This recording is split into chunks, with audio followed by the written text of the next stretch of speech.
રાહુલ ગાંધીએ રાજા મહારાજાઓના વિરુદ્ધમાં ટિપ્પણી કરતા ક્ષત્રિયો નારાજ થયા છે। જ્યાં બનાસકાંઠા જિલ્લાના બાબરમાં રવિવારે ક્ષત્રિય સમાજના અગ્રણીઓએ રાહુલ ગાંધીના પુતળાનું દહન કરી કોંગ્રેસ વિરોધી સૂત્રોચ્ચાર કર્યા હતા।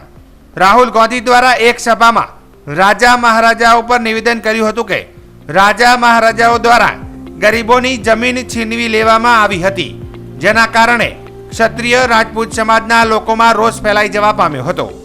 રવિવારે બાબર વાવ સર્કલ ક્ષત્રિય રાજપૂત સમાજના લોકો સહિત અન્ય સમાજના યુવાનો દ્વારા રાહુલ ગાંધીના પુતળાનું દહન કરીને સૂત્રોચ્ચાર કરવામાં આવ્યું હતું।